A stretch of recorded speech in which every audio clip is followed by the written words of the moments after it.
ത്തിനെ കുറിച്ച് ഇന്ന് എനിക്കിപ്പോൾ ഇത്രക്ക് മാത്രം പറയാൻ പറ്റുമെന്ന് അറിയില്ല. ഞാൻ ജസ്റ്റ് ഒരു ബേസിക് ഇൻട്രൊഡക്ഷൻ വെച്ച് നമുക്ക് തുടങ്ങാം. ഓക്കെ. അപ്പം സോൾട്ട് എന്താണ്?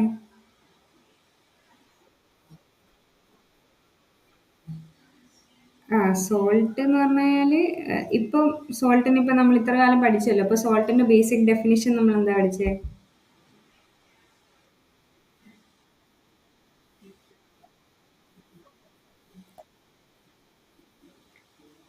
ഓക്കെ. അപ്പം സോൾട്ട് എന്ന് പറഞ്ഞു കഴിഞ്ഞാൽ ഇപ്പം നമുക്ക് ഡെയിലി ലെവലിൽ അറിയേണ്ടതെന്ന് പറഞ്ഞു കഴിഞ്ഞാൽ ആസിഡും ബേസും കൂട്ടിയിട്ടുണ്ടാവുന്നതാണ് സോൾട്ട്. ഓക്കെ. ഒരു പോസിറ്റീവും ഒരു നെഗറ്റീവും കൂടി ചേർന്നുണ്ടാവുന്നതാണ് എന്ത് സോൾട്ട്. ഓക്കെ. പഴയ കാലത്ത് നമ്മൾ വിശ്വസിച്ചിരുന്നത് എന്താ വെച്ചാൽ നമ്മൾ ഒബ്സർവേഷൻ കൊണ്ടാണല്ലോ മുന്നോട്ട് വന്നത്. നമ്മൾ സോൾട്ട് എന്ന് വിചാരിച്ചത് ക്രിസ്റ്റലൈൻ ഫോമിൽ എന്താണോ അല്ലെങ്കിൽ വൈറ്റ് ക്രിസ്റ്റലൈൻ ഫോമിൽ എന്തൊക്കെ കിട്ടും അതിനൊക്കെ സോൾട്ട് എന്നാണ് പണ്ട് വിളിച്ചുകൊണ്ടിരുന്നത്. ഓക്കെ. പിന്നെ നമ്മൾ ആസിഡ് എന്നാ ബേസ് എന്നാന്ന് പറഞ്ഞിട്ട് നമ്മൾ തരംതിരിച്ചല്ലോ സാധനങ്ങളെ. പണ്ട് നമ്മൾ യൂസ് ചെയ്ത സാധനങ്ങളെ ആസിഡ് ആക്കി ബേസ് ആക്കി മാറ്റിയപ്പം അതിന്റെ മുകളിൽ ആൽക്കെമിസ്റ്റ് വർക്ക് ചെയ്തപ്പോഴാണ് മനസ്സിലായത് സോൾട്ട് ആക്ച്വലി ഒരു ആസിഡും ബേസും കൊണ്ടുണ്ടായ ഒരു സാധനമാണ്. ഓക്കെ. അപ്പം ആസിഡ് എന്നൊരു ലാറ്റിൻ വേർഡ് നിന്നാണ് വരുന്നത്. അസീഡിസ്. ഓക്കെ. Okay okay. അതിന് മുന്നേ ആസിഡിന്റെ ടേസ്റ്റ് എന്താണെന്നറിയോ? നമ്മൾ ആക്ച്വലി ഒരു ഒരു ബേസിക് ഒബ്സർവേഷൻ തരത്തിൽ ഒരു കെമിസ്റ്റ് എന്നുള്ള തരത്തിൽ പണ്ട് കാലത്ത് ആൾക്കാർ ആസിഡ് ബേസ് എന്ന് പറഞ്ഞുകൊണ്ടിരുന്ന സാധനങ്ങൾ എന്തൊക്കെ തരത്തിലാണ് പറഞ്ഞതെന്നറിയോ? ഇല്ല. അപ്പം പണ്ട് ആസിഡ് ബേസ് എന്ന വാക്കൊന്നും ഇല്ല. ഓക്കെ. പണ്ട് ആസിഡ് എന്ന് പറയുന്ന സാധനങ്ങൾ ഇപ്പം നമ്മൾ ആസിഡ് എന്ന് പറയുന്ന സാധനത്തിന് സോർ ടേസ്റ്റ് ആണ്, ഷാർപ്പ് ടേസ്റ്റ്. ഓക്കെ. പിന്നെ എന്ന് വെച്ചാൽ നമ്മളെ ലെമണിന്റെ ടേസ്റ്റ്, നമ്മളെ ലെമൺ ഷാർപ്പ് ആയിട്ടുള്ള. ഓക്കെ. പിന്നെ ബേസ് എന്ന് പറയുന്നത് ഒരു സ്ലിപ്പറി ഫോം കിട്ടുന്ന സാധനങ്ങൾ അല്ലേ? ഓക്കെ. അപ്പം ആസിഡ് എന്നുള്ള വാക്ക് സോർ എന്നുള്ളൊരു വാക്കിൽ നിന്നാണ് വന്നത്. ഓക്കെ. സോർ എന്ന് ലാറ്റിനിൽ പറയുന്ന എസീഡിയസ് എന്നാണ്. അങ്ങനെയാണ് അതിനെ ഷോർട്ട് ആക്കിയിട്ട് ആസിഡ് എന്ന് വിളിക്കുന്നത്. ഓക്കെ. ബേസ് എന്ന് പറയുന്നത് അൽക്കൈബസ് എന്ന് പറയുന്ന ഒരു വാക്ക് എന്നാണ് പറയുന്നത്. അതിന്റെ ബേസിക് അർത്ഥം എന്ന് പറയുന്നത് എന്താ? ഒരു സ്റ്റിങ്കി ടേസ്റ്റ്. ഓക്കെ. ബേസിസിന്റെ ടേസ്റ്റ്. ബിറ്റർ. ബിറ്റർ ആണ് ബേസിന്റെ ടേസ്റ്റ് അല്ലേ? പഠിച്ചിട്ടുണ്ടോ? അങ്ങനെ പറഞ്ഞു തന്നിട്ടുണ്ടോ teachers? Acid actually sharp acidic taste എന്ന് വെച്ചാൽ നമ്മളെ ലെമണിന്റെ ടേസ്റ്റും പിന്നെ ബേസ് ഒരു ബിറ്റർ ടേസ്റ്റ് ആണ് തരിക. അങ്ങനെ ടേസ്റ്റ് ചെയ്തെടുക്കുന്ന സാധനങ്ങൾ വെച്ചിട്ടാണ് ഇവർ ആസിഡും ബേസും ആക്കി മാറ്റിയത്. അങ്ങനെയാണ് പേര് വന്നത്. അറേബ്യക് കെമിസ്റ്റ് ആണ് ബേസിന് പേര് കൊടുത്തത്. അപ്പൊ അൽക്കൈബസ് എന്നുള്ളൊരു വേർഡിന് ബേസ് എന്നും ആ ബേസ് അൽ കൈ ബേസ് എന്നല്ലേ, അതിനകത്ത് ബേസ് എന്നും അസീഡിയസ് എന്നൊരു ലാറ്റിൻ വാക്കിന്ന് ആസിഡ് എന്നുള്ള വാക്കും വന്നു.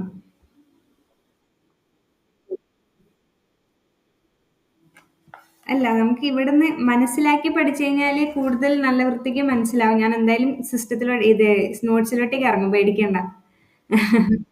ഓക്കെ. ഓക്കെ. സാധനം കുറച്ചും കൂടെ ഒന്ന് വൃത്തിക്ക് മനസ്സിലാവാൻ വേണ്ടി പറഞ്ഞതേ ഉള്ളൂ, പേടിക്കണ്ട. ഞാൻ പറഞ്ഞില്ലേ, ഇന്ന് ഞാൻ ജസ്റ്റ് ഒന്ന് ബേസിക് ഇൻട്രൊഡക്ഷൻ ഇക്വിലിബ്രിയം എന്താണെന്ന് മനസ്സിലാക്കി തരാം. അപ്പം മുന്നോട്ടേക്ക് പോകുമ്പോൾ കൂടുതൽ കോൺസെപ്റ്റ് കണക്ട് ആവുമ്പോൾ കൂടുതലായിട്ട് ഇത് എന്താ ഡെഫിനേഷൻ ഞാനായിട്ട് പറഞ്ഞ് എക്സ്പ്ലെയിൻ ചെയ്യുന്നത് വരത്തില്ല, മനസ്സിലാവുമായിരിക്കും. ഞാൻ എക്സ്പ്ലെയിൻ ചെയ്യില്ല എന്നല്ല. ഓക്കെ. ഓക്കെ. അപ്പൊ പണ്ടൊരു നാട്രോൺ എന്ന് പറഞ്ഞൊരു സീ ഉണ്ട്, എവിടെ? നമ്മുടെ മിഡിൽ ഈസ്റ്റില്. ഓക്കെ. അപ്പം എന്താ അവിടെ NO2CO3 ഇല്ലേ, നമ്മൾ Na2CO3, സോഡിയം കാർബണേറ്റ്. പിന്നെ നമ്മളെ സീല് പൊതുവെ എന്തുണ്ടാവും? NaCl അല്ലേ? അപ്പൊ ഈ Na2CO3 എന്ന് പറയുന്ന എന്താണ് സോഡിയം കാർബണേറ്റ് നാച്ചുറലി എവിടെ പ്രസന്റ് ആണ്? ഈ സീല് പ്രസന്റ് ആണ്. പക്ഷെ NaCl എടുക്കുമ്പോൾ NaClഉം സീല് പ്രസന്റ് ആണ്. അപ്പം നമ്മളെ കെമിസ്റ്റുകാർ എല്ലാം കണ്ട് നമ്മൾക്ക് ഇങ്ങനെ എക്സ്പെരിമെന്റ് ചെയ്യാനാണല്ലോ നമ്മളെ പണി. അപ്പം NaCl ഉണ്ടാക്കാൻ വേണ്ടി നോക്കി. NaCl പറ്റി ലാബിൽ. ജസ്റ്റ് ഡീഹൈഡ്രേറ്റ് ചെയ്താൽ പോരെ സീ വാട്ടറിനാ. ആ, പക്ഷെ Na2CO3 ലബോറട്ടറി കണ്ടീഷനിൽ ഉണ്ടാക്കാൻ പറ്റുന്നില്ല. അതിന് വൈ എന്നുള്ളൊരു ചോദ്യം വന്നു. അതിന് ഫലമായിട്ടാണ് ഇക്വിലിബ്രിയം എന്നൊരു കോൺസെപ്റ്റ് വരുന്നത്. ഓക്കെ.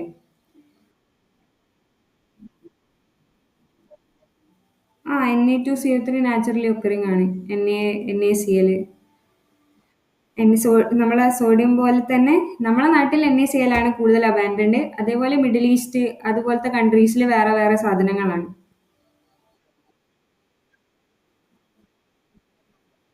ആ, Na2CO3 കാണും. നമ്മളെ നാട്ടിൽ NaCl ആണ് കോമൺ. ഓക്കെ. അത് റീജിയൻ മാറുന്നതിനനുസരിച്ച് മാറും. ഓക്കെ.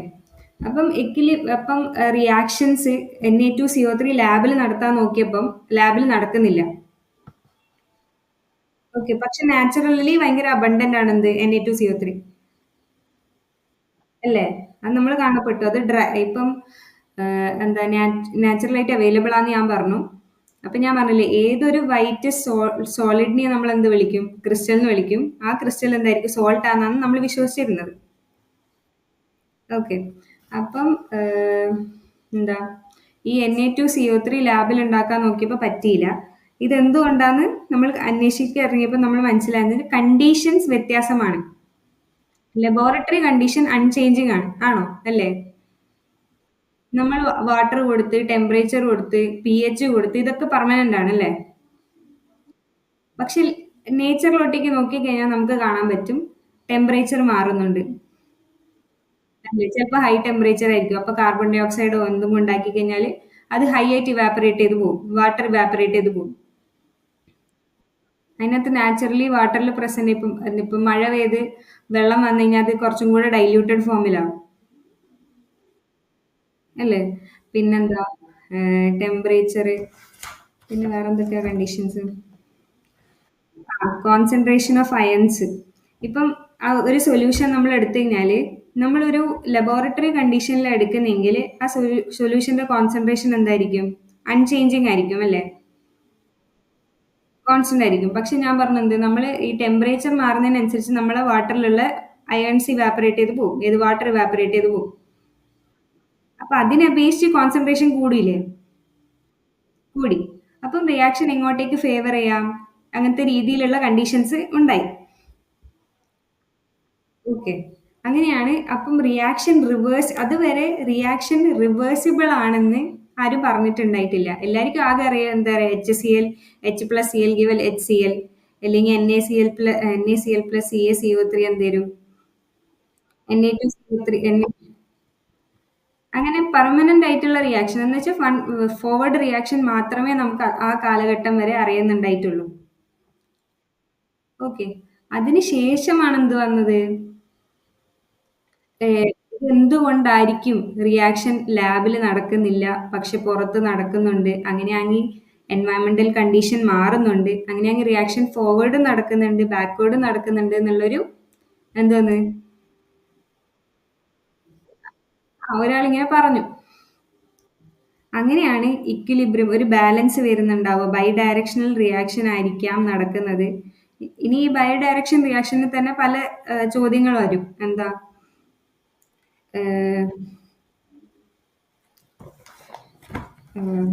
ഒരു മിനിറ്റ്. ബൈഡയറക്ഷണൽ റിയാക്ഷൻ ആണെങ്കിൽ ഈ റിയാക്ഷൻ 100% കംപ്ലീഷനിലോട്ടേക്ക് പോകുമോ? ഏത് കണ്ടീഷനിലാണ് ഇത് റിവേഴ്സിബിൾ ആവുക? ഓക്കെ. ഏത് കണ്ടീഷനിലാണ് ഇത് റിവേഴ്സിബിൾ ആവുക? പിന്നെ പിന്നെ എന്തൊക്കെയാ ചോദ്യം? ഞാൻ ഓക്കെ. അതിന്റെ ടെമ്പറേച്ചർ ഹീറ്റ് ചെയ്ത് കഴിഞ്ഞാൽ, കൂൾ ചെയ്ത് കഴിഞ്ഞാൽ എന്തൊക്കെ ഇഫക്റ്റ് ഉണ്ടാവും എന്നുള്ള രീതിയിൽ എന്തൊക്കെ വന്നു? നമ്മൾ ചോദ്യങ്ങൾ വന്നു. അതിനെയാണ് ഇക്വിലിബ്രിയം എന്ന ചാപ്റ്റർ. ഏത് പോയിന്റിൽ എത്തിക്കഴിഞ്ഞാലാണ് ഇത് ബാലൻസ് ആവുക, ഫോർവേഡ് അല്ല ബാക്ക്വേർഡ് അല്ലാത്തൊരു റിയാക്ഷൻ ആയി മാറുക എന്നുള്ള രീതിയിൽ നമ്മൾ എന്ത് പഠിക്കാൻ തുടങ്ങി? റിവേഴ്സിബിൾ റിയാക്ഷൻ എന്നുള്ള ഒരു കോൺസെപ്റ്റ് ഇക്വിലിബ്രിയം വെച്ച് തുടങ്ങി. അതാണ് ഇക്വിലിബ്രിയം. ഓക്കെ. ഇങ്ങനത്തെ ഈ ഒരു ചോദ്യങ്ങളിലൂടെയാണ് കെമിസ്ട്രി വന്നത്. അപ്പം നമ്മൾ ആക്ച്വലി ഈ ബൈ ഹാർട്ട് പഠിച്ചിട്ട് ഇപ്പം നമുക്ക് എക്സാം പാസ്സാവുമായിരിക്കും. പക്ഷെ പിന്നീട് അത് ബുദ്ധിമുട്ടാവും. ഓക്കെ. അപ്പൊ ഇപ്പം തന്നെ മനസ്സിലാക്കി പോവാൻ ഇപ്പം മനസ്സിലാക്കാനാണ് ഏറ്റവും കൂടുതൽ ടൈം ഉള്ളത്. പിന്നീട് നമുക്ക് ഒരുപാട് കാര്യങ്ങൾ പഠിച്ചിട്ടുണ്ടാവും. എന്ന് വെച്ച് കഴിഞ്ഞാൽ ബിഎസ്സി ഇപ്പൊ first year, second year, third year, fourth year അല്ല first sem, second sem, fourth sem, sixth sem എന്ന് പറഞ്ഞാൽ 6 സെമ്മ് പഠിപ്പിച്ച കാര്യങ്ങൾ ഒരുമിച്ച് ചോദിച്ചു കഴിഞ്ഞാൽ നമുക്ക് ഒരുമിച്ച് അതിന്റെ ബേസ് ഉണ്ടാക്കി എടുക്കുക എന്നുള്ള പാടാണ് അല്ലേ? ആ അപ്പൊ ഇപ്പം തന്നെ പഠിക്കുമ്പോൾ തന്നെ ഇങ്ങനത്തെ ചോദ്യങ്ങൾ ഇത് എവിടെന്നാ വന്നേന്നുള്ള ചോദ്യങ്ങളായിട്ട് ഇറങ്ങാം. ഓക്കെ. റിവേഴ്സിബിൾ റിയാക്ഷൻ എന്ന് പറയുമ്പം ഈ റിയാക്ഷൻ ഒരിക്കലും കംപ്ലീഷനിലോട്ടേക്ക് പോവില്ല അല്ലേ? ഇല്ല. ഈ റിയാക്ഷൻ ഒരിക്കലും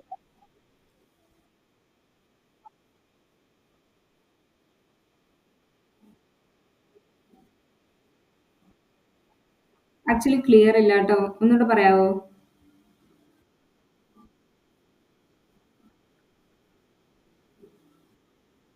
ഉം.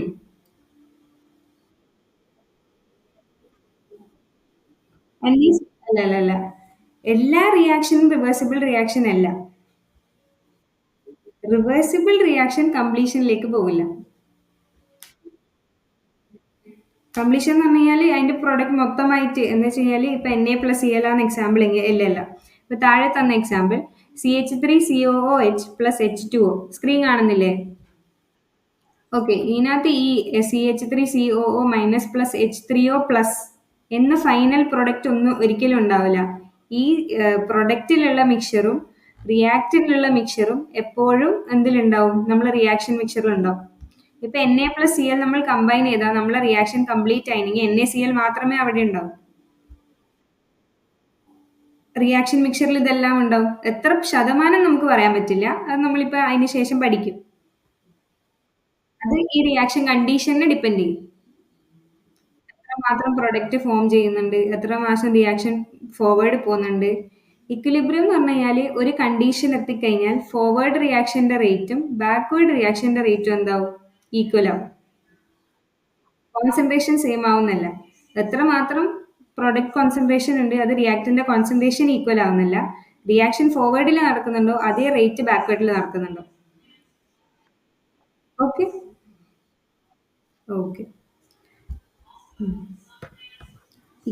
Equilibrium is a point where rate of forward reaction becomes equal to the rate of backward reaction. Okay.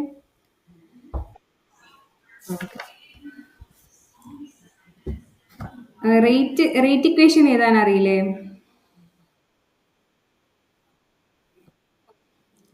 Okay. അപ്പം ഈ ഇക്വേഷന്റെ റേറ്റ് കോൺസ്റ്റന്റ് എന്ന് എഴുതിയിട്ട് എനിക്ക് പറഞ്ഞുതരാൻ പറ്റുമോ? ഉം.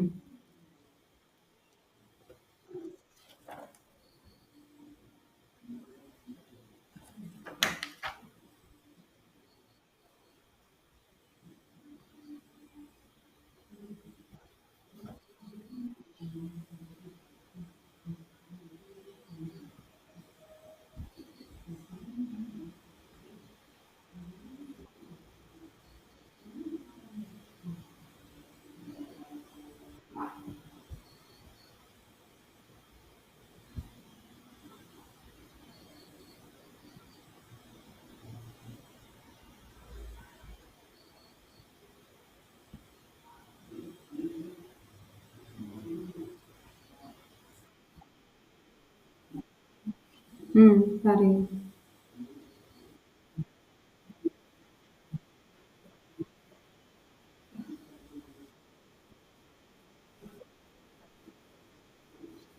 Okay. Rate of concentration of product by concentration of അതിനകത്ത് H2O റിയാക്ഷൻ കോൺസെൻട്രേഷൻ 1 ആണ്. അല്ലാതെ എന്തുകൊണ്ടാ 1 വരുന്നേ?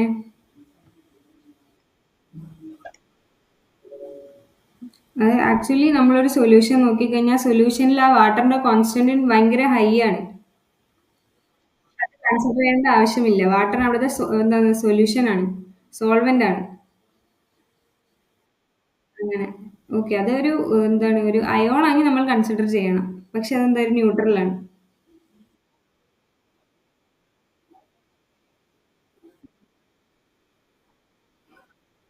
ഉം. ഓക്കെ. ഇനി concept of acids and bases. ഇപ്പൊ ഞാൻ ഈ പറഞ്ഞ നേരത്തെ ഒരു ഇൻട്രൊഡക്ഷൻ പറഞ്ഞപ്പോൾ മനസ്സിലായിട്ടുണ്ടാവും നമ്മൾ ഈ concepts of acid and base എന്തിനാണ് പഠിക്കുന്നത് അല്ലേ? നമുക്ക് ആസിഡ് എന്താ ബേസ് എന്താന്ന് ആദ്യം അറിയില്ല. അപ്പൊ ഈ ആസിഡ് എന്താ ബേസ് എന്താ എന്ന് പറയാൻ ഒരുപാട് പ്രൊപ്പോസൽസ് ഉണ്ടായി. അത് അരീനിയസിന്റെ വകയുണ്ടായി, ബ്രോൺസ്റ്റഡിന്റെ വകയുണ്ടായി, ലൂയിസ് ആസിഡ് അങ്ങനെ വന്നു. ഓക്കെ, അപ്പം അരീനിയസ് എന്താ പറയാ നമുക്ക് നോക്കാം. അരീനിയസ് ക്ലാസ് ആ പറഞ്ഞു.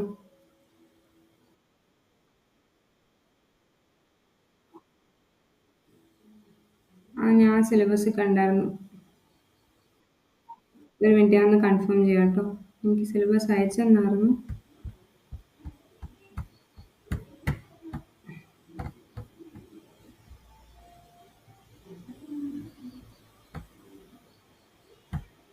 എന്താ lorry Bronsted Luis acid.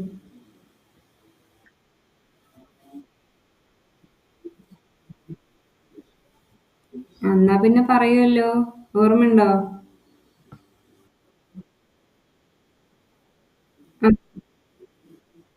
Okay, നമുക്ക് ഓർമ്മയുണ്ടോ നോക്കാം. എന്നാ പിന്നെ എനിക്ക് വർക്ക് കുറയില്ല, നമുക്ക് അടുത്ത ടോപ്പിക്കിലോട്ട് കിടക്കാം. ആ ഓക്കെ, പറ. നമുക്കൊന്ന് റിഫൈൻ ചെയ്തെടുക്കാം എന്തെങ്കിലും മാറ്റം ഉണ്ടെങ്കിൽ.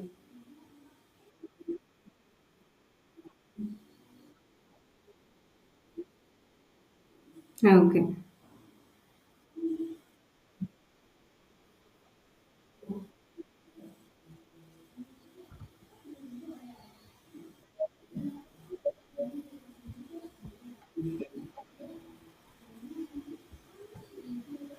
കോൺജുഗേറ്റഡ് ആസിഡ് ബേസ് പെയർ എന്ന് പറഞ്ഞാൽ എന്താ, ഓർമ്മയുണ്ടോ?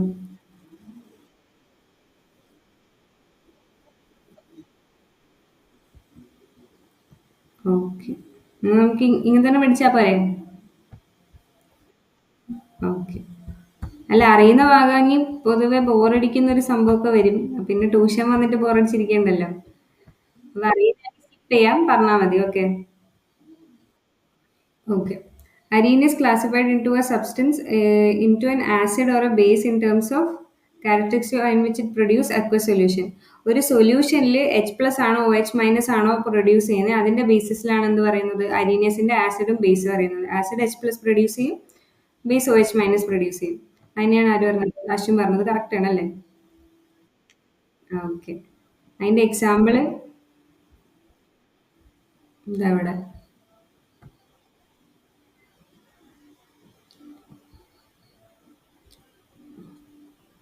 MOH aqueous gives MH plus OH minus.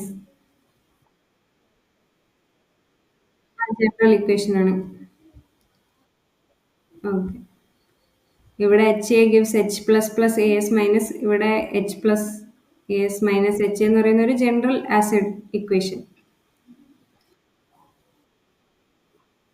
ആ എച്ച് സി എൽ പോലത്തെ, എച്ച് സി എല്ലും H plus plus C L minus തരുന്ന പോലെ. പിന്നെ എൻ എ വെച്ച് ഒരു എക്വസ് സൊല്യൂഷൻ എടുത്തു കഴിഞ്ഞാൽ N A plus plus O H minus തരുന്ന പോലെ. പക്ഷെ ഇവിടെ എന്തായിരിക്കും, ഒരു വീക്ക് ആസിഡും വീക്ക് ബേസും ആയിരിക്കും. അല്ല, ഇവിടെ ഒരു ഇക്വിലിബ്രിയം റിയാക്ഷൻ ആവണമെങ്കിൽ അതൊരു വീക്ക് ആസിഡ് ഒരു വീക്ക് ബേസ് ആയിരിക്കും. അല്ലെങ്കിൽ ആ കംപ്ലീറ്റ്ലി ഡിസോസിയേറ്റ് ചെയ്യുന്ന പറഞ്ഞാൽ അറിയില്ലേ അല്ലേ? ഓക്കെ. ഒരു റിയാക്ഷൻ ഫുള്ളായിട്ട് എന്താ ഫോർവേഡ് റിയാക്ഷൻ നടത്തുമെങ്കിൽ, ഇപ്പം എൻ എ സി എൽ എടുത്തു കഴിഞ്ഞാൽ N A plus plus C L minus ആണ് തരുന്നത്, plus C L minus N A C L തരുന്നുണ്ടെങ്കിൽ ഒരു പക്ക ഫുൾ ആറോ. ഓക്കെ. അത് ഒരു ഫുൾ അല്ല, സോറി, അത് ഫുൾ ഫോർമേഷൻ ഓഫ് റിയാക്ഷൻ എന്ന് പറയാം. ഓക്കെ. അത് ഫുള്ളായിട്ട് ഫോം ചെയ്യുന്നുണ്ട്. അതുപോലെ ഇപ്പൊ NaCl Na plus C L minus ആയിട്ട് ഡിസോസിയേറ്റ് ചെയ്യാൻ പറ്റുന്നുണ്ടെങ്കിൽ അതൊരു കംപ്ലീറ്റ് ഡിസോസിയേഷൻ റിയാക്ഷൻ ആണ്. ഓക്കെ. ഡിസോസിയേറ്റ് ചെയ്യാന്ന് പറഞ്ഞു കഴിഞ്ഞാൽ അത് ഇങ്ങനെ പൊട്ടി മാറുക. ഓക്കെ.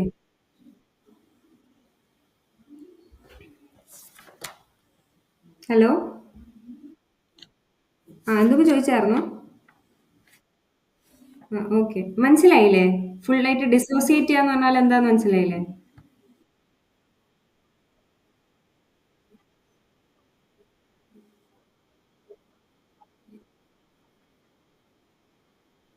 അല്ല അല്ല. അത് ഫുള്ളായിട്ട് ഡിസോസിയേറ്റ് ചെയ്യുന്നുണ്ടെങ്കിൽ എന്ന് വെച്ച് കഴിഞ്ഞാൽ അത് രണ്ടായിട്ട് പൊട്ടുന്നുണ്ടെങ്കിൽ ഇപ്പൊ MaOH തന്നെ എടുക്കാം. MaOH okay. MOH. MOH ഈ റിവേഴ്സിബിൾ ആരോ അല്ലാന്ന് വിചാരിക്കുക. കംപ്ലീറ്റ് ആരോ ഇട്ട് അത് M++ OH മൈനസ് ആയിട്ട് ഡിസോസിയേറ്റ് ചെയ്തു. ഓക്കെ, അത് പൊട്ടി. പൊട്ടിയെന്നാണ് ഉദ്ദേശിക്കുന്നത്. അതിന് പൂർണ്ണമായി വേർതിരിയാൻ പറ്റുന്നുണ്ടെങ്കിൽ അത് ഡിസോസിയേഷൻ, ഫുൾ കംപ്ലീറ്റ് ഡിസോസിയേഷൻ പറ്റുന്നുണ്ട്. പക്ഷെ ഇവിടെ MOH reversible reaction M++ OH minus ആണെങ്കിൽ അവിടെ എന്താ അത് കംപ്ലീറ്റ് ഡിസോസിയേഷൻ പറ്റുന്നില്ല. ഓക്കെ, അത് M++ OH ആയി മാറി കുറച്ച് കോൺസെൻട്രേഷൻ കൂടുമ്പോഴത്തേക്ക് അവരെന്താവും തിരിച്ച് റിവേഴ്സിബിൾ റിയാക്ഷനിലോട്ടേക്ക് തിരിച്ച് M+OH ആയി മാറും. ഓക്കെ, അപ്പൊ ഞാൻ പറയാം ഈ നമ്മളെ സി അസിറ്റിക് ആസിഡ് ഒരു വീക്ക് ആസിഡ് ആണ്. അതിന് ഫുൾ കംപ്ലീറ്റ് ആയിട്ട് ഡിസോസിയേറ്റ് ചെയ്യാൻ പറ്റത്തില്ല ഒരിക്കലും. അത് CH3COO- ആയിട്ടാണ് ഡിസോസിയേറ്റ് ചെയ്യുക. ഓക്കെ, അത് ഡിസോസിയേറ്റ് ചെയ്ത് കുറച്ച് കഴിഞ്ഞ് നോക്കുമ്പോഴത്തേക്ക് അതിനകത്ത് CH3COOH ഉണ്ടാവും. അതുപോലെ CH3COO- അയനും H+ അയണും ഉണ്ടാവും. ഇപ്പൊ ഞാൻ കുറച്ചും കൂടെ റിഫൈൻ ആയി പറഞ്ഞു കഴിഞ്ഞാല് ഒരു കംപ്ലീറ്റ് ഡിസോസിയേഷൻ നടക്കുന്ന റിയാക്ഷൻ ആണെങ്കിൽ നമ്മൾ ആ സൊല്യൂഷൻ അനലൈസ് ചെയ്ത് കഴിഞ്ഞാൽ അതിനകത്ത് റിയാക്റ്റന്റ് ഉണ്ടാവില്ല. പക്ഷെ റിയാക്റ്റന്റ് ഉണ്ടാവില്ല, അവിടെ കംപ്ലീറ്റ് ഫോർമേഷൻ നടന്നിട്ടുണ്ടാവും അണ്ടിൽ എക്സസ് ആയിട്ട് അവിടെ പ്രസിപ്പിറ്റേറ്റ് ആയിട്ട് കിടക്കുന്നുണ്ടെങ്കിൽ. ഓക്കെ, ഒരു എന്താണ് വീക്ക് ആസിഡ് ഒരു വീക്ക് ബേസ് ആണെങ്കിൽ അതിനകത്ത് എല്ലാ ടൈമും ഒരു ചെറിയ കോൺസെൻട്രേഷൻ അല്ലെങ്കിൽ വലിയ കോൺസെൻട്രേഷൻ അത് ഡിപ്പെൻഡ് ചെയ്യും എന്താണോ ആസിഡ് ഏതാണോ ബേസ്. ഓക്കെ, ആ കോൺസെൻട്രേഷൻ ആവുമ്പോൾ അതിനകത്ത് റിയാക്റ്റന്റ് ഉണ്ടാവും, അതിനകത്ത് പ്രൊഡക്റ്റും ഉണ്ടാവും. മനസ്സിലായോ? ഓക്കെ, ഇതാണ് ബേസിക് ഡിഫറൻസ് ഒരു ഫുൾ റിയാക്ഷൻ കംപ്ലീറ്റ് റിയാക്ഷൻ ഒരു റിവേഴ്സിബിൾ റിയാക്ഷനിലും തമ്മിൽ. ഓക്കെ, അത് ഓക്കെ, അതിപ്പോൾ ഞാനിങ്ങനെ മനസ്സിലാക്കി തരാമെന്ന് വെച്ച് കഴിഞ്ഞാൽ അതന്നെ ഞാൻ പറഞ്ഞു ഒരു ആ, ആ ആ ലേക്കിന്റെ കേസ് പറഞ്ഞപ്പോൾ മനസ്സിലായില്ല. ആ ലേക്ക് ആ Na2CO3 എന്ന് പറയുന്ന കമ്പൗണ്ട് ആക്ച്വലി ഉണ്ട്, വാട്ടറിലാണ് ഉള്ളത്. ഓക്കെ, അപ്പം ഈ വാട്ടറിലുള്ള കമ്പൗണ്ട് അതിനകത്ത് അയൺസിന്റെ കോൺസെൻട്രേഷൻ കൂടുമ്പോൾ ആ റിയാക്ഷൻ ഫോർവേഡിലോട്ടേക്ക് പോകുന്നു. ആ റിയാക്ഷനിൽ മറ്റ് സാധനങ്ങൾ ആഡ് ചെയ്ത് കഴിഞ്ഞാൽ ആ ചിലപ്പോൾ റിയാക്ഷൻ ബാക്ക്വേർഡിലേക്ക് ഫോം ചെയ്യും. ഫോർവേഡ് റിയാക്ഷനും നടക്കുന്നുണ്ട്, അതുപോലെ ബാക്ക്വേർഡ് റിയാക്ഷനും നടക്കുന്നുണ്ട്. അതുവരെ ബാക്ക്വേർഡ് റിയാക്ഷൻ ഉണ്ട് നമുക്ക് അറിയില്ല. ഓക്കെ, അങ്ങനെ ഇപ്പൊ ഈ ബാക്ക്വേർഡ് റിയാക്ഷന്റെ ആരോ നല്ലപോലെ നോക്കണം. അങ്ങനെ ഏതൊക്കെ റിയാക്ഷൻ വീക്ക് ആണ് സ്ട്രോങ് ആണെന്നൊക്കെ അറിയണം കേട്ടോ. അത് നമുക്ക് പഠിക്കാം. ഓക്കെ, ഇപ്പൊ റിയാക്ഷൻ പ്രൊഡ്യൂസ് ചെയ്യുന്ന NaCl plus NaOH gives NaCl അല്ലേ? ഓക്കെ, അപ്പൊ നമുക്ക് CH3 ഓ അവിടെ കംപ്ലീറ്റ് ഡിസോസിയേഷൻ നടക്കും, അതുപോലെ ഫോർമേഷനും നടക്കും. ഇവിടെയാണെങ്കിൽ CH3COOH പ്ലസ് H2O വരുന്നത് CH3COO- പ്ലസ് H3O+ ആണ്. കംപ്ലീറ്റ് ഡിസോസിയേഷൻ നടക്കത്തില്ല, ഫോർമേഷൻ നടക്കത്തില്ല. എപ്പോഴും അതിനകത്ത് കംപ്ലീറ്റ് CH3COOH ഉണ്ടാവണമെന്നോ നമുക്ക് പറയാൻ പറ്റില്ല. ഓക്കെ, അതാണ് നമ്മളിപ്പോൾ ഈ ഇതേ സെയിം കോൺസെപ്റ്റ് നമ്മൾ എവിടെ യൂസ് ചെയ്തിട്ടുണ്ട്, ലാബിൽ യൂസ് ചെയ്തിട്ടുണ്ട്. എവിടെയാണെന്ന് അറിയോ? ലാബ് റിയാക്ഷനിൽ, സോൾട്ട് അനാലിസിസിൽ. ഇല്ല, അല്ല +2 ചെയ്തില്ലേ? +2 തേർഡ് ഗ്രൂപ്പിന്റെ അനാലിസിസ് ഈ ഇക്വിലിബ്രിയം എന്നുള്ള കോൺസെപ്റ്റിലാണ് യൂസ് ചെയ്യുന്നത്. Okay, okay. H+ ion is a proton and cannot exist in solution independent species that it's combined with oxygen to form solvent water molecule and hydronium atom. Okay, H+നെ H++ H2O എന്തുകൊണ്ടാ H3O+ തരുന്നതെന്നാണ് പറയുന്നത്. എന്തുകൊണ്ടാ?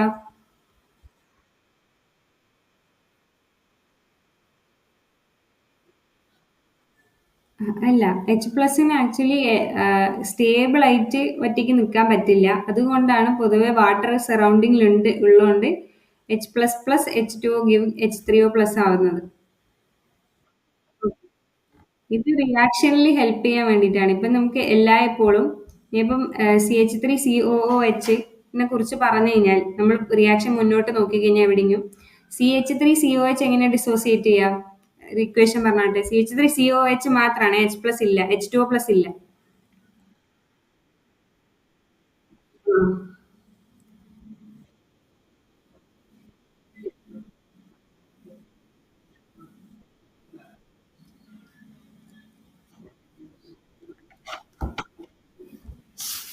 CH3COOH എങ്ങനെയാണ് dissociate ചെയ്യുക? Reversible റിയാക്ഷന്റെ ആരോ തന്നെ ഇട്ട് പറയണം കേട്ടോ പറയുമ്പോൾ. Okay, CH3COOH.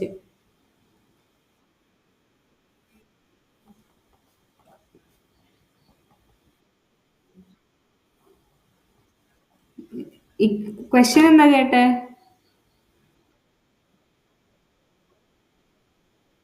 CH3COH എങ്ങനെയാണ് ഡിസോസിയേറ്റ് ചെയ്യുന്നത്?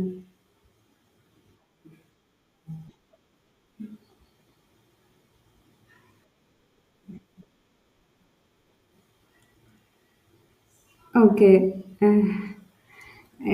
ഞാൻ ചോദിച്ചത് ഞാൻ പറയട്ടെ ഉത്തരം. CH3COOH എങ്ങനെ ഡിസോസിയേറ്റ് ആണെന്നാ പറഞ്ഞത്. അപ്പം അശ്വിൻ പറഞ്ഞത് CH3+ഉം COO- ആയിട്ടുമാണ്. റിയാക്ഷൻ ഫുൾ ആയിട്ട് പോലും ഇല്ല, അവിടെ എച്ച് ഒരു മിസ്സിംഗ് ഉണ്ട് അല്ലേ?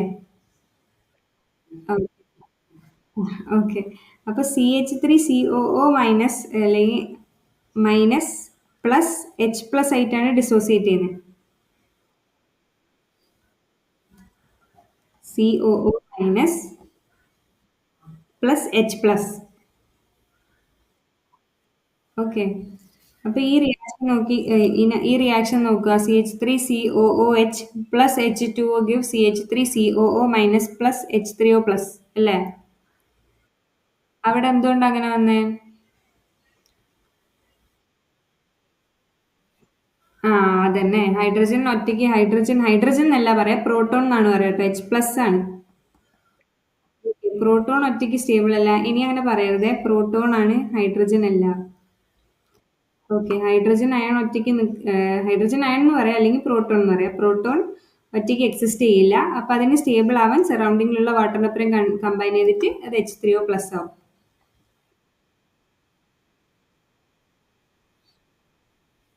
CH3COO- പ്ലസ് എന്നാ വരുന്നത്. പക്ഷെ ഇവിടെ എന്തുണ്ട്? വാട്ടർ ഉണ്ട്. അപ്പൊ വാട്ടറിനൊപ്പം കമ്പൈൻ ചെയ്തിട്ട് പ്രോട്ടോൺ എന്താവും? H3O+ ആവും. ഓക്കെ, മനസ്സിലായല്ലോ അല്ലേ? ബിക്കോസ് പ്രോട്ടോണ് എക്സിസ്റ്റ് ചെയ്യാൻ ബുദ്ധിമുട്ടുണ്ട്, എലോൺ ആയിട്ട് എക്സിസ്റ്റ് ചെയ്യാൻ.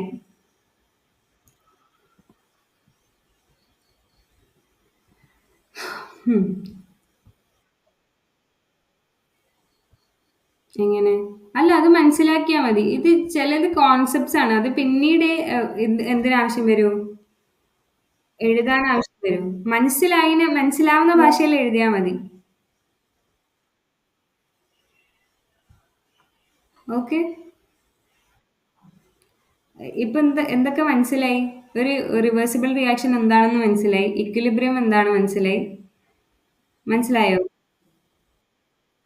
ഓക്കെ, ഡെഫിനിഷൻ ഞാൻ പറഞ്ഞിരുന്നോ?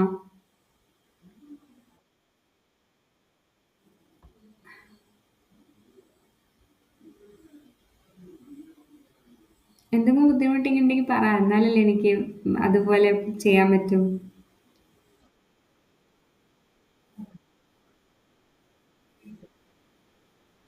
എന്ത്?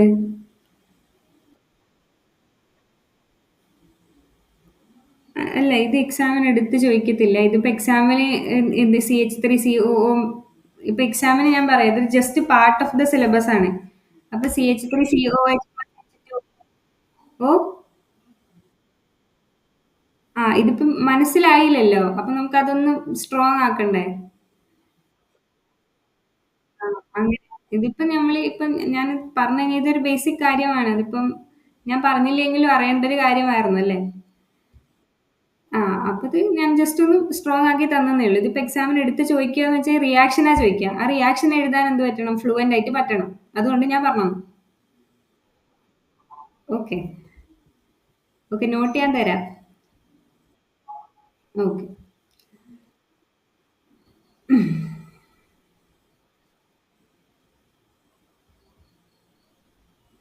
Okay. The strength of an acid is defined as the terms of concentration of H plus that is present in the aqueous solution of a given concentration of acid. എന്ന് വെച്ചാൽ എന്ത് മനസ്സിലായി?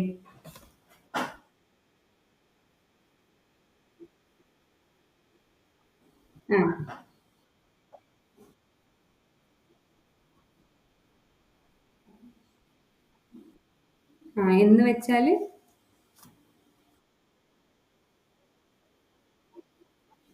ആ സൊല്യൂഷനിൽ H plus കൂടുതൽ ഉണ്ടെങ്കിൽ അതൊരു strong acid ആയിരിക്കും, കുറവാണെങ്കിൽ അതൊരു വീക്ക് ആസിഡ് ആയിരിക്കും. അങ്ങനെ likewise strength of the ബേസും വൈസ് വേഴ്സ. ഒ എച്ച് മൈനസിന്റെ കോൺസെൻട്രേഷൻ അധികമാണെങ്കിൽ അതൊരു സ്ട്രോങ് ആസിഡ് സ്ട്രോങ് ബേസ് ആയിരിക്കും, അല്ലെങ്കിൽ അതൊരു വീക്ക് ബേസ് ആയിരിക്കും. ന്യൂട്രലൈസേഷൻ റിയാക്ഷൻ എന്ന് പറഞ്ഞാൽ എന്താ? ആ അയോൺസ് ഒക്കെ കമ്പൈൻ ചെയ്ത് ന്യൂട്രൽ ആയി പോകണം. അപ്പൊ ന്യൂട്രലൈസേഷൻ റിയാക്ഷൻ ഓഫ് വാട്ടർ ആണ് ഇവിടെ തന്നിരിക്കുന്നത്. Formation of water H plus plus O H minus give H two. Okay.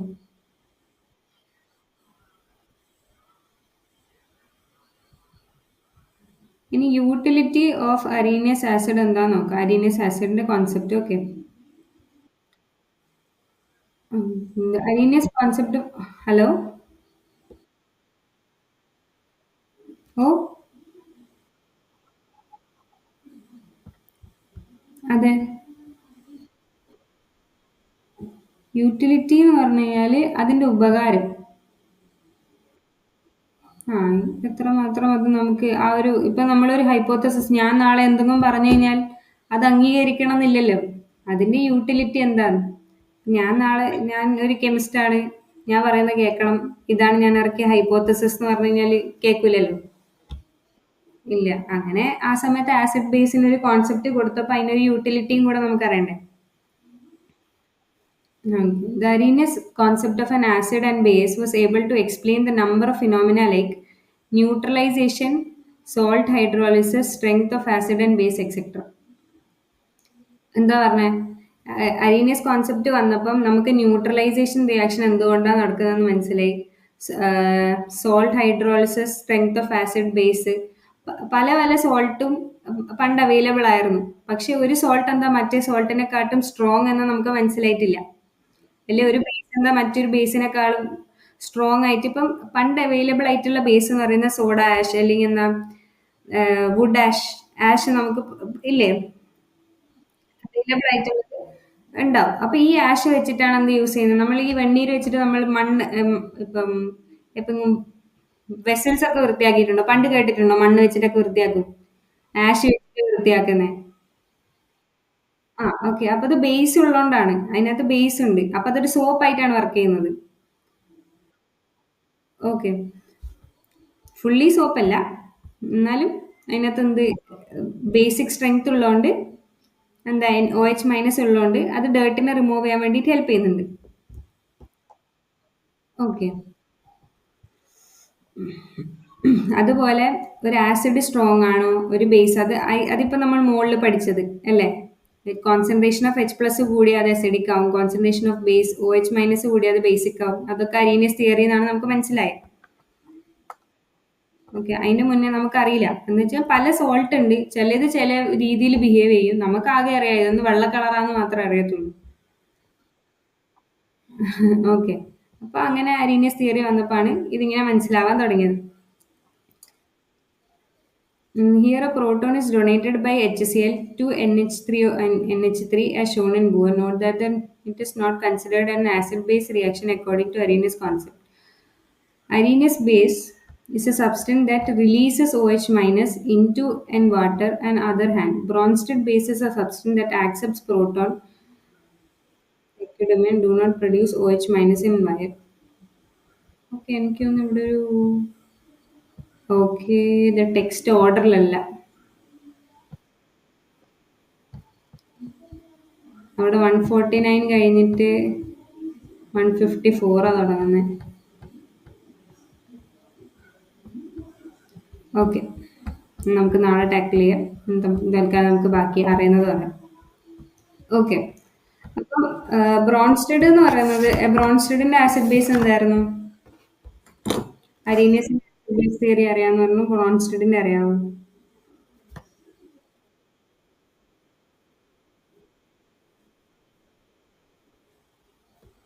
കുറച്ചതായി ഇവിടെ ഇത് വായിച്ചാൽ മനസ്സിലാവും നമുക്ക്. ആക്ച്വലി ഞാൻ എടുത്തു വെച്ചുതരാം.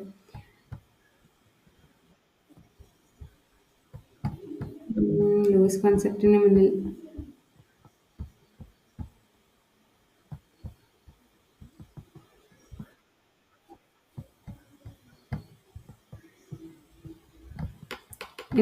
ഇത് വായിച്ചിട്ട് മനസ്സിലാവുന്നുണ്ടോ? ഓക്കെ, ഫസ്റ്റ് ടു സെക്കൻഡ് ഇവിടെ വരെ NH3+H+.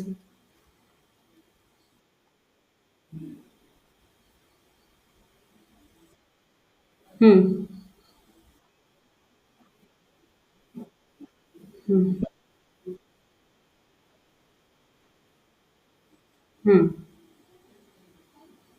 ഓക്കെ, അപ്പം അതിനകത്ത് OH മൈനസ് പ്രൊഡ്യൂസ് ചെയ്യുന്നതോ H+ പ്രൊഡ്യൂസ് ചെയ്യുന്നതോ പറയുന്നില്ല അല്ലേ? ബിക്കോസ് ചില റിയാക്ഷനിൽ H+ പ്രൊഡ്യൂസ് ചെയ്യുന്നത് എന്ത് ആക്സെപ്റ്റ് ചെയ്യുന്നുണ്ട്? വേറൊരു കമ്പൗണ്ട് ആക്സെപ്റ്റ് ചെയ്ത് പോകുന്നുണ്ട്. ഓക്സിജൻ ഇല്ലാത്ത റിയാക്ഷൻസും ഉണ്ട്. അതുപോലെ ചില റിയാക്ഷൻസിൽ എന്താ ബ്രോൺസ്റ്റഡിന്റെ അല്ലാത്ത വേറൊരു കോൺസെപ്റ്റും കൂടിയില്ലേ? അതായിരുന്നു അരീനിയസ് കോൺസെപ്റ്റും ലോറി ബോൺസ്റ്റഡ് കോൺസെപ്റ്റും. ലൂസ് അല്ലാതെ ഓക്സിജനെ കുറിച്ച് പറയുന്ന ഒരു കൺസെപ്റ്റ്, ഓക്സിജൻ റിലീസ് ചെയ്യുന്നതും ആക്സെപ്റ്റ് ചെയ്യുന്നതും. ഉം? അല്ല, ലൂയിസ് കൺസെപ്റ്റ് അതല്ല.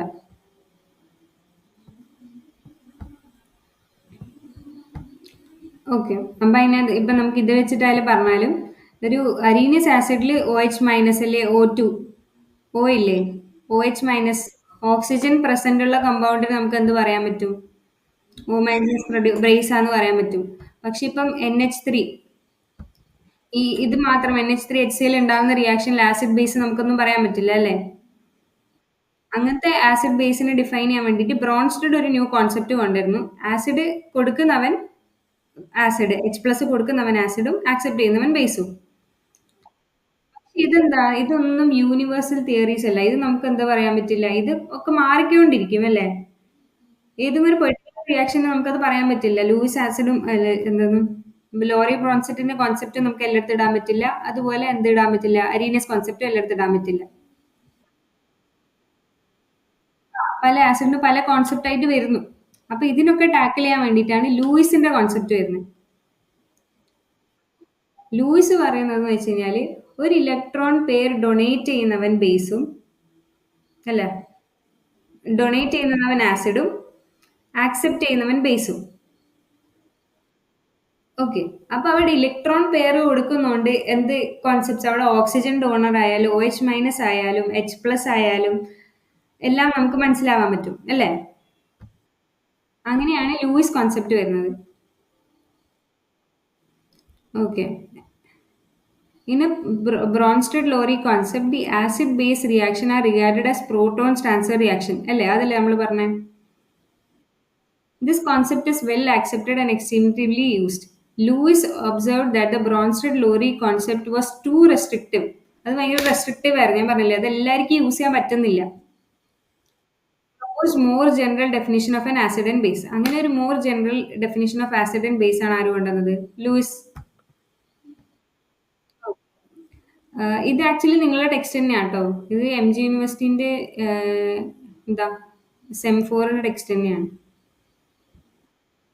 ഓക്കെ, ഈ classified acid as an electron poor species. ഒരു ഇലക്ട്രോൺ പൂവർ സ്പീഷീസ് ആസിഡ് ആയിട്ടും അപ്പൊ എന്താ ഒരു ഇലക്ട്രോൺ ആക്സെപ്റ്റ് ചെയ്യുന്ന അല്ലെ ഇലക്ട്രോൺ ഡൊണേറ്റ് ചെയ്യുന്ന ആളെന്താവും? ആസിഡോ? ഇലക്ട്രോൺ പൂവർ ആയിരിക്കും. അപ്പൊ അത് ഡൊണേറ്റ് ചെയ്താൽ പിന്നെ നമ്മുടെ അടുത്ത് ഇലക്ട്രോൺ ഇല്ലല്ലോ. ആ ഇനി ബേസ് എന്ന് പറയുന്നത് ഇലക്ട്രോൺ റിച്ച് സ്പീസീസ്, അപ്പൊ ആക്സെപ്റ്റ് ചെയ്യും, ബേസ് ഇലക്ട്രോൺ ആക്സെപ്റ്റ് ചെയ്യും, അപ്പൊ റിച്ച് ആവും, ഇലക്ട്രോൺ റിച്ച് സ്പീസീസ്. അപ്പം എന്താ ഒരു okay, the Lewis definition for acid and bases can be started as an acid is in any species that can accept electron pair and base is any species that can make available an electron pair. Okay, ഞാൻ പറഞ്ഞ definition ആയിട്ട് okay ആണോ? ഇവിടെ വായിച്ചത് മനസ്സിലായില്ലേ? Okay. An acid is therefore an electrophile, wherein base is a nucleophile. ഇലക്ട്രോഫൈലും ന്യൂക്ലിയോഫൈലും തമ്മിൽ ആ ഒരു ഡെഫിനിഷൻ വെച്ച് ഓക്കെ ആണോ? എന്താണ് ഇലക്ട്രോഫൈൽ, എന്താണ് ന്യൂക്ലിയോഫൈൽ?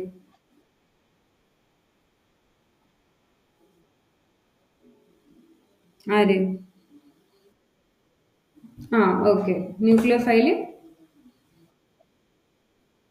ആ ഓക്കെ. എന്താ പറഞ്ഞേ? ന്യൂക്ലിയോഫൈല് ആ ഓക്കെ. അപ്പൊ അത് നെഗറ്റീവ് ആയിരിക്കും, അങ്ങനല്ലേ? ഓക്കെ. അപ്പൊ ആ ഡെഫിനേഷൻ വെച്ചിരിക്കുക, അതാണ് ആസിഡും ബേസ് ആയിട്ടും പറയുന്നത്. ഒരു ആസിഡ് ഒരു ഇലക്ട്രോഫൈൽ ആയിരിക്കും, ഒരു ബേസ് ഒരു ന്യൂക്ലിയോഫൈൽ ആയിരിക്കും. Fine with that? ഓക്കെ അല്ലേ? These definitions are not specifically that an electron pair must be transferred from one atom to another atom, but that an electron pair residing originally in one atom must be shared between two atoms, forming a coordinate covalent bond. Thus, a Lewis base not only reacts with proton but also with any electron acceptor with an acid base. മനസ്സിലായോ? പിന്നെന്താ okay പറഞ്ഞേ? ഞാൻ ഇപ്പൊ explain ചെയ്യാൻ പറയായിരുന്നു. These definitions do not specify that an electron plus must be transferred to one atom to another atom. ഒരു electron pair എന്തായാലും അങ്ങോട്ടോ ഇങ്ങോട്ടോ ട്രാൻസ്ഫർ ചെയ്യണമെന്ന് പറയുന്നില്ല. ട്രാൻസ്ഫർ ചെയ്യണം ഇത് നീ എന്തായാലും കൊടുക്കണമെന്ന് പറയുന്നില്ല. എന്നുവെച്ചാൽ ഫുൾ ആയിട്ട് ഇപ്പൊ നമ്മൾ അയണിക് റിയാക്ഷനും കോവാലന്റ് റിയാക്ഷനും തമ്മിലുള്ള ഡിഫറൻഷൻ എന്താ? ഡിഫറൻസ്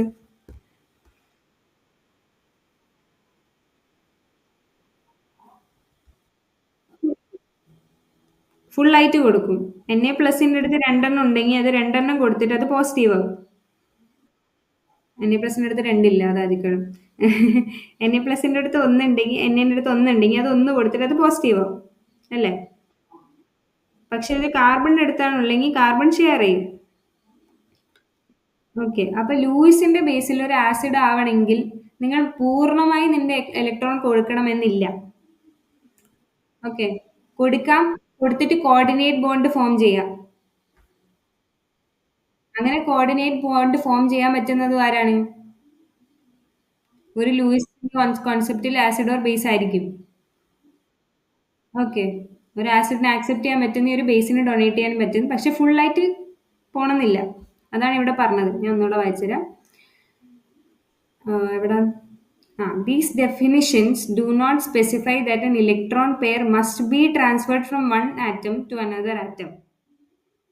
അതുവരെ ഓക്കെ അല്ലേ?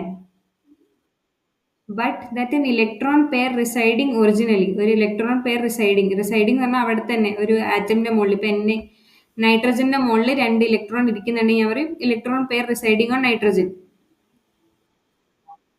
റിസൈഡിങ് എന്ന് പറഞ്ഞാൽ അവിടെ നിൽക്കുന്നു. റിസൈഡ് ചെയ്യാന്ന് പറഞ്ഞാൽ ഇപ്പൊ നമ്മളെ റെസിഡൻസ് എന്ന് പറഞ്ഞാൽ നമ്മൾ നിൽക്കുന്ന വീടല്ലേ? അപ്പൊ ഇലക്ട്രോൺ പെയർ റിസൈഡിങ് എന്ന് പറഞ്ഞാൽ നൈട്രജന്റെ മുകളിൽ നിൽക്കുന്ന electron pair originally in one atom must be shared between two atoms. ഒരു ആറ്റത്തിലുള്ളത് ഷെയർ ചെയ്യുന്നു, രണ്ട് ആറ്റത്തിന് നമ്മൾ ഷെയർ ചെയ്തിട്ട് ഒരു കോവലന്റ് കോർഡിനേറ്റ് കോവലന്റ് ബോണ്ട് ഉണ്ടാക്കാൻ പറ്റിയാൽ അതെന്താണ്? ഒരു ലൂയിസ് ബേസ് ആണ്. ഓക്കെ. ഇത് നമ്മൾ മുന്നോട്ട് കോർഡിനേഷൻ കെമിസ്ട്രി എന്ന് പറഞ്ഞിട്ട് പഠിക്കും. അപ്പൊ ഈ കോർഡിനേഷൻ കെമിസ്ട്രിയിൽ ഇതൊരു ലൂയിസ് ബേസ് ആണ്, ലിഗാൻഡ് എന്താണ്, അതൊക്കെ നമുക്ക് പഠിക്കേണ്ടി വരും. അതുകൊണ്ടാണ് ഈ ഡെഫിനിഷൻസ് ക്ലിയർ ആക്കി വെക്കുന്നത്. ഓക്കെ. ഓക്കെ. ഈ ചാപ്റ്ററിലല്ല, പിന്നീട് മുന്നോട്ട് എപ്പോഴും പഠിക്കുമ്പോൾ കേട്ടോ. Not only react with a proton but as an electron acceptor which an Lewis acid.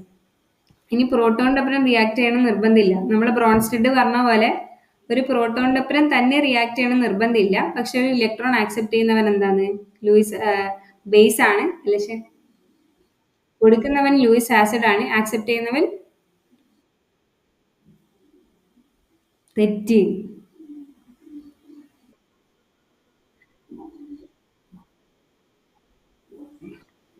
ആ, കൊടുക്കുന്ന ആള് ലൂയിസ് ബേസ് ആണ്.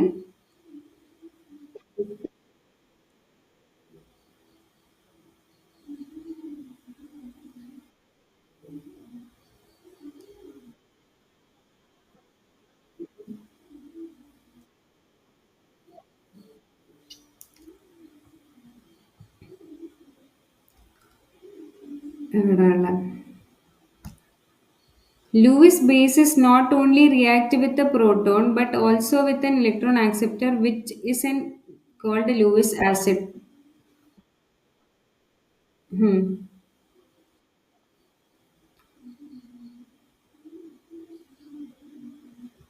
According to Lewis concept, an acid-base reaction is sharing of electron pair provided by base to an acid providing coordinate bond.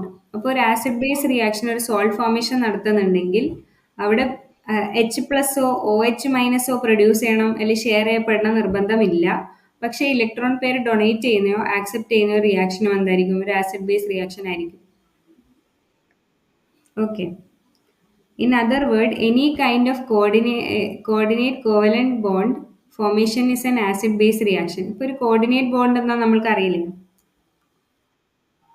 ആ ഒരു coordinate covalent bond form ചെയ്യുന്ന reaction എന്തായിരിക്കും? ഒരു acid base reaction ആയിരിക്കും. Okay. ഇതുവരെ concept ക്ലിയറാ? ഇതുവരെ നമ്മൾ പഠിച്ചത് എന്താന്ന് വെച്ച് കഴിഞ്ഞാൽ ഒരു ഇക്വിലിബ്രിയം എന്നുള്ളൊരു കോൺസെപ്റ്റ് എവിടെ നിന്നാണ് വന്നേന്ന്. അപ്പോൾ ഈ ചാപ്റ്റർ എന്താന്ന് മനസ്സിലാവും. ഓക്കെ. ബാക്കി നമുക്ക് റിഫൈൻ ചെയ്തെടുക്കാം. ആക്ച്വലി ഒരു ബേസിക് ഐഡിയ ഉണ്ടാക്കി എടുത്തതേ ഉള്ളൂ. അപ്പോൾ കുറച്ചും കൂടെ ചാപ്റ്റർ വൃത്തിക്ക് മനസ്സിലാവും. മനസ്സിലായി ഞാൻ പ്രതീക്ഷിക്കുന്നു. ഇന്നടുത്ത ക്ലാസ് എങ്ങനെ ഉണ്ടായിരുന്നു? അഭിപ്രായം പറയാവോ? കുറച്ച് പാവാന്ന് തോന്നുന്നു. ഓപ്പൺ ആയിട്ട് പറയാം കേട്ടോ, സംസാരിക്കാം.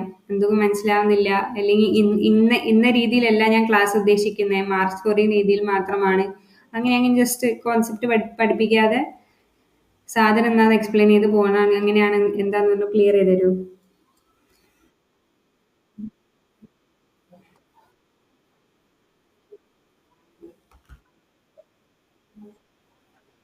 ആ, നോട്ട് തരാം ഞാൻ. ഇന്നില്ല, നാളത്തേക്ക് തരാം കേട്ടോ. ആ, ഓക്കെ.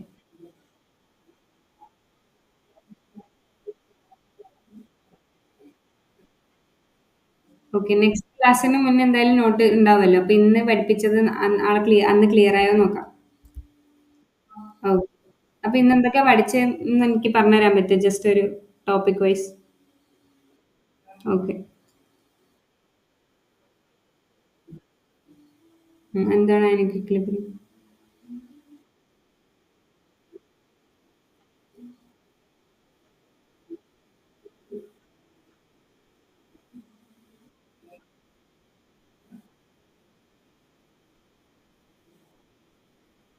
ആ പോയിന്റാണ് ഇക്വിലിബ്രിയം. ഓക്കെ.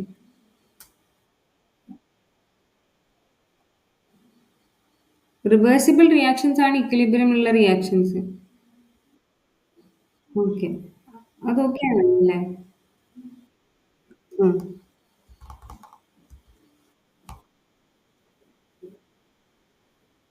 ഉം.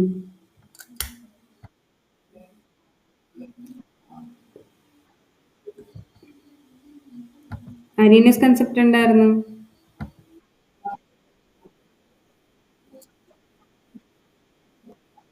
ഉം. ഉം.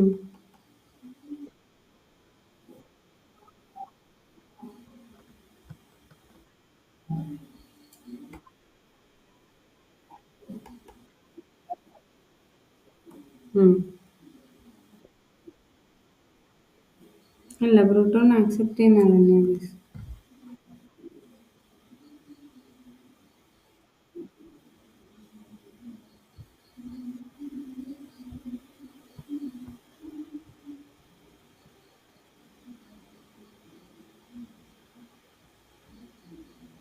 Base substance that accept a proton.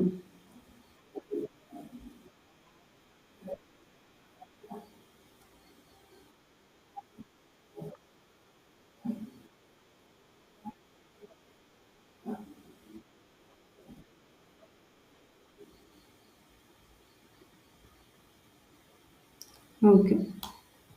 Electron pair donate ചെയ്യുന്ന ആളാണ് ലൂയിസ് ബേസ്. ആ, ഇലക്ട്രോൺ പെയർ ഡൊണേറ്റ് ചെയ്യുന്ന ആളാണ് ലൂയിസ് ബേസ്. ആക്ച്വലി അങ്ങനെ തന്നെയാണ്. ഇന്ന് കൺഫ്യൂഷൻ ആയല്ലോ.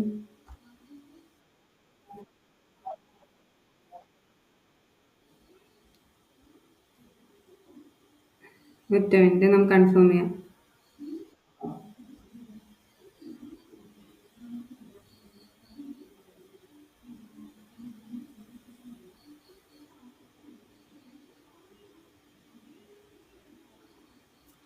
ഓക്കെ.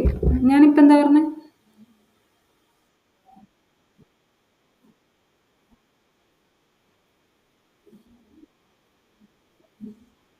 ആ, അങ്ങനെ തന്നെയാണ് കേട്ടോ. ഒരു ലൂയിസ് ബേസ് എന്ന് പറയുന്നത് ഇലക്ട്രോൺ പെയർ ഡോണർ ആണ്. ലൂയിസ് ആസിഡ് എന്ന് പറയുന്നത് ഇലക്ട്രോൺ പെയർ ആക്സെപ്റ്റർ ആണ്. ഓക്കെ അല്ലേ? എച്ച് പ്ലസും ഒ എച്ച് മൈനസിൻ്റെ ചെറുതായ ഒരു ഡിഫറൻറ്റ് അത്രയേ ഉള്ളൂ. ഓക്കെ. ബാക്കി നമുക്ക് അടുത്ത ക്ലാസ്സിന് റിഫൈൻ ചെയ്തെടുക്കാം. അത് conjugated acid base consider Bronsted acid എന്ന് വരുന്നതാണ്. അത് അടുത്തേന്ന് എടുക്കാം. ഓക്കെ.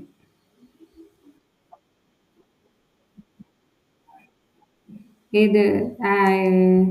ടെക്സ്റ്റോ? ഇത് ആക്ച്വലി ജമ്പിൾഡ് ആയി കിടക്കാൻ, ഇത് യൂസ്ഫുൾ ആണെന്ന് എനിക്ക് തോന്നുന്നില്ല. ഇത് എനിക്ക് എൻ്റെ ജൂനിയർ അടുത്ത് നിന്ന് കിട്ടിയത്. ഓക്കെ.